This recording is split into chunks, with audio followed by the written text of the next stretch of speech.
Welcome back to my new video. आज की इस वीडियो में मैं शेयर करने वाली हूँ 60 डे स्ट्रेटेजी आरआरबी पीओ और क्लर्क की कि आपको किस तरीके से इन 2 महीनों में प्री और मेंस को साथ में प्रिपेयर करना है, क्योंकि आपको सिर्फ प्री नहीं देना है, मेंस भी साथ में प्रिपेयर करना है। प्री क्वालिफाई करोगे, जब मेंस देने जाओगे तो मेंस की प्रिपरेशन इतने शॉर्ट टाइम में नहीं कर पाओगे, तो इसलिए अभी से प्री और मेंस दोनों को साथ में लेकर चलना पड़ेगा। इस वीडियो में मैं आपके साथ एक तरीके से टू डू लिस्ट भी शेयर करती जाऊंगी, प्लस आपको प्री और मेंस का किस किस तरीके से प्रिपेयर करना है। वीडियो को स्टार्ट करने से पहले बता दूं, अगर आप मेरे चैनल पे नए आए हो तो मेक श्योर कि आपने मेरे चैनल को सब्सक्राइब किया हो, ताकि आगे आने वाली हर वीडियो की नोटिफिकेशन आपको मिलती रहे। और इसके साथ ही आपका जो भी डाउट हो आप इस वीडियो के कमेंट सेक्शन में ड्रॉप कर सकते हो, आपको उस कमेंट का अपने डाउट का रिप्लाई मिल जाएगा। और बहुत ही जल्दी हमारे 10 के कंप्लीट होने वाले हैं, और 10 के होने पे मैं आपके साथ गिव वे अनाउंस करूंगी, बट गिव वे में जो भी बुक्स मिलेंगी उससे रिलेटेड वीडियो आपको टेलीग्राम पे मिलेगी। सो मेक श्योर कि इसके लिए आपने मेरा टेलीग्राम चैनल जरूर फॉलो किया हो,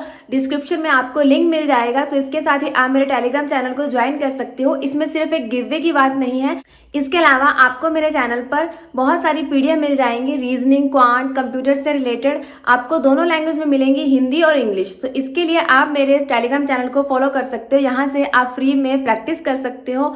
सो अब बढ़ते हैं वीडियो में आगे। तो सबसे पहले आप दिन की शुरुआत करोगे करंट अफेयर से। करंट अफेयर के लिए आप जिस तरीके से डेली लाइव क्लास लगवाते आए हो, सेम एज इट आप डेली लाइव क्लास लगवाते रहोगे, बट ध्यान रहे कि वीकली और मंथली पीडीएफ जरूर रिवाइज करनी है, ताकि आपके जो करंट अफेयर है वो साथ साथ में रिवाइज होते रहे। सेकेंड नंबर पे आपको इंग्लिश सब्जेक्ट प्रिपेयर करना है। अब बोलोगे कि प्री में तो सिर्फ क्वांट और रीजनिंग आता है, ये सब्जेक्ट साथ साथ में क्यों बता रहे हो? क्योंकि मैंने पहले ही बता दिया है, प्री और मेंस दोनों को साथ में लेकर चलना है। सो आप अदर सब्जेक्ट्स को इग्नोर नहीं कर सकते हो, क्योंकि प्री के बाद अगर आप इन सब्जेक्ट्स को प्रिपेयर करना स्टार्ट करोगे तो आपका बहुत ज़्यादा टाइम लगेगा, और इसके साथ ही कम टाइम में जब आप इतनी ज़्यादा चीज़ें पढ़ना स्टार्ट करोगे तो आपके लिए चीज़ें बहुत ज़्यादा हैक्टिक हो जाएंगी, और इसके साथ ही आपको फिर वो बर्डन लगने लग जाएगा। सो अभी से पढ़ोगे साथ साथ में तो ज़्यादा दिक्कत नहीं आएगी। अगर तो आपकी इंग्लिश ठीक है, रीडिंग वगैरह कर लेती हो, तो आपको अलग से वीडियोस वगैरह देखने की जरूरत नहीं है एडिटोरियल की, तो आप डायरेक्ट एडिटोरियल रीड कर सकते हो, और इसके साथ ही आप क्वेश्चंस वगैरह ढूंढ सकते हो, मीन्स आप क्विज अटेम्प्ट कर सकते हो। बट अगर लगता है कि हमें एडिटोरियल रीड करना नहीं आता है, या फिर हमें क्वेश्चंस फाइंड आउट करने नहीं आते हैं, तो इसके लिए आप निमिषा बंसल मैम को फॉलो कर सकते हो, या फिर किसी भी अदर टीचर को जिसका आपको समझ आता हो। अगर किसी को लगे कि हमारी इंग्लिश बहुत वीक है, हमें बिल्कुल भी नहीं पता है किस तरीके से प्रिपेयर करना है, तो आप इंग्लिश के लिए निमिषा बंसल मैम की परफेक्शन क्लास को ज्वाइन कर सकते हो। वो आपकी अपनी मर्जी है, आप फ्री की क्लास एक बार अटेंड कर लेना, फर्दर ही आप आगे किसी पेड कोर्स को परचेज करना। इसके अलावा इस एग्जाम में आपको एक प्लस पॉइंट मिलता है कि आप हिंदी भी चूज कर सकते हो, बट ध्यान रहे हिंदी इतनी भी ईजी नहीं होती है। अगर आप हिंदी चूज करना चाहते हो तो आप हिंदी के लिए अभी से प्रिपरेशन स्टार्ट कर दो। ऐसा नहीं है कि चलो हिंदी ही आएगी बाद में प्रिपेयर कर लेंगे, ऐसा बिल्कुल नहीं करना है, क्योंकि हिंदी का लेवल भी अच्छा खासा होता है। सो मेक श्योर कि अगर हिंदी चूज करने वाले हो तो अभी से हिंदी की प्रिपरेशन स्टार्ट कर दो, बहुत ज्यादा ना सही तो क्विज वगैरह अटेम्प्ट करते रहो, एडिटोरियल वगैरह रीड करते रहो।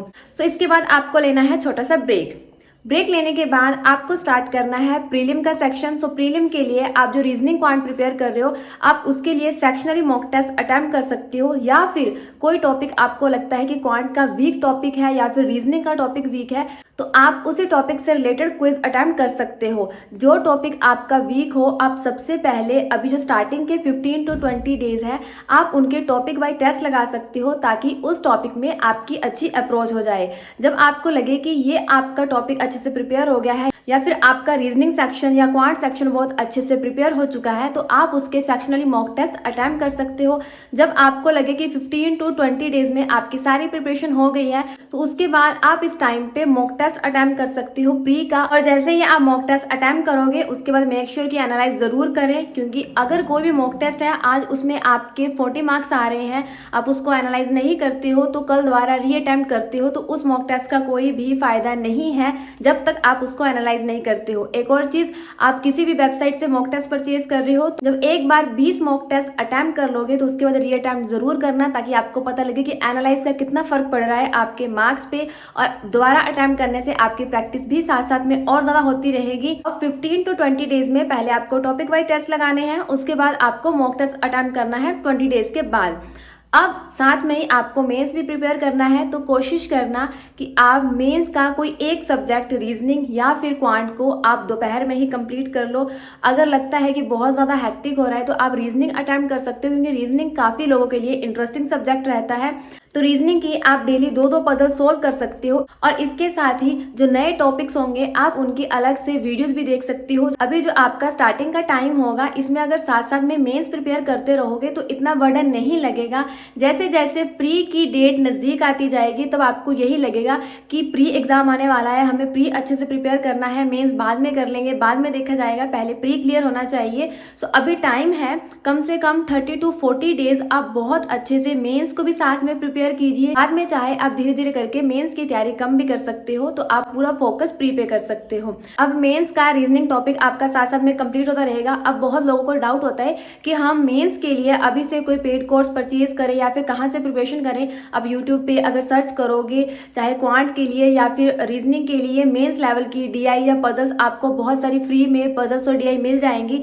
जरूरी नहीं है आप वीडियो देखो, आप पॉज करके क्वेश्चंस को सॉल्व कर सकते हो। देन आफ्टर दैट आप अपने आंसर्स मैच कर सकते हो। नहीं सॉल्व होते हैं तो आप वीडियो को देख सकते हो और इसके बाद आपको ब्रेक लेना है, हो सके तो आप एक नैप भी ले सकते हो। एंड आफ्टर दैट जब फिर से आप फ्रेश माइंड से दोबारा पढ़ने के लिए बैठोगे तो तब तक आपका सुबह से इंग्लिश, रीजनिंग, क्वांट और इसके साथ ही करंट अफेयर सेक्शन प्रिपेयर हो चुका होगा।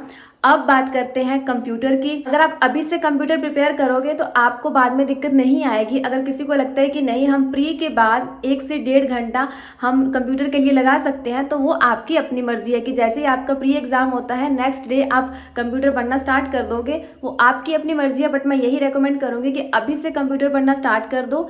इसके लिए आपको बहुत सारी फ्री की पीडीएफ मिल जाएंगी। मेरे टेलीग्राम चैनल पे भी आपको 2 से 3 पीडीएफ कंप्यूटर की मिल जाएंगी। फ्री में डाउनलोड करके प्रिपरेशन करते रहो। डेली का 1 चैप्टर या फिर 3 से 4 पेजेस कंप्लीट करो ताकि बाद में आपको दिक्कत ना आए।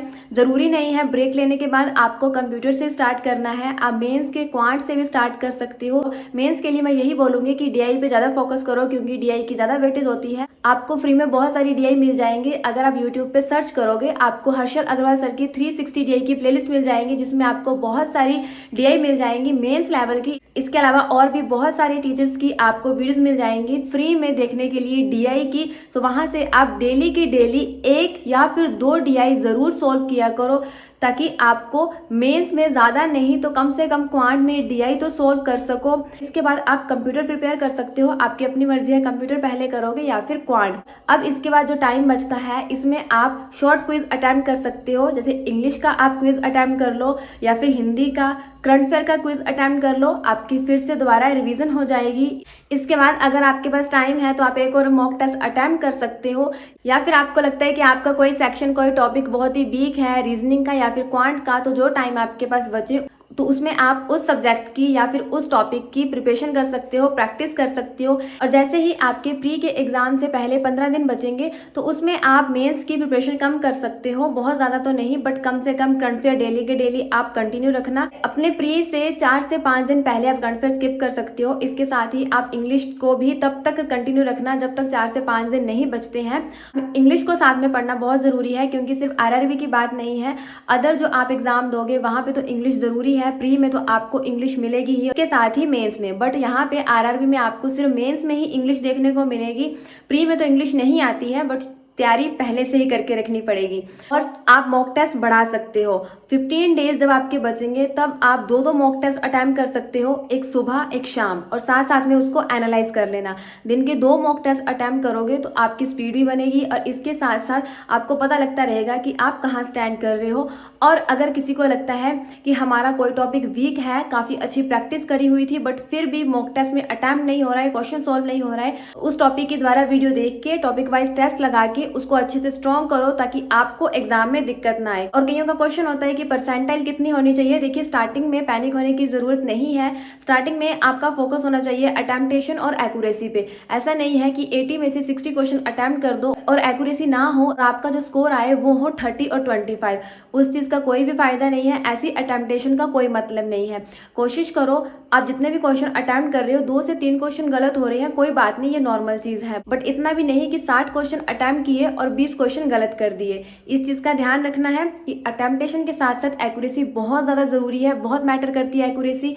और जिस तरीके से आप मॉक टेस्ट क्विज अटेम्प्ट करते जाओगे टाइमर के साथ साथ आपकी उस तरीके से स्पीड भी बनती जाएगी। सो स्टार्टिंग में ही फोकस नहीं करना है कि फटाफट आपको स्पीड के साथ क्वेश्चन अटेम्प्ट करने हैं और ज़्यादा अटेम्प्टेशन होनी चाहिए। अब नेक्स्ट क्वेश्चन की बात करते हैं। परसेंटाइल का बहुत बड़ा डाउट होता है कि कितनी परसेंटाइल होनी चाहिए। स्टार्टिंग में आपकी जितनी भी परसेंटाइल आ रही है आप उसको नोट डाउन कर लो। डे बाय डे आपको मॉक टेस्ट अटेम्प्ट करते जाना है और कोशिश करना है कि आपकी ये परसेंटाइल इंक्रीज हो। कोशिश करो कि आपकी 80 to 85 तक परसेंटाइल आनी चाहिए। ऐसा नहीं है कि सिर्फ 80 to 85 पर ही स्टक होकर रह जाओ। अगर आप 80-85 तक पहुंच गए हो तो कोशिश करो धीरे धीरे से उसको इंक्रीज करो 85, 86, 87 इस तरीके से।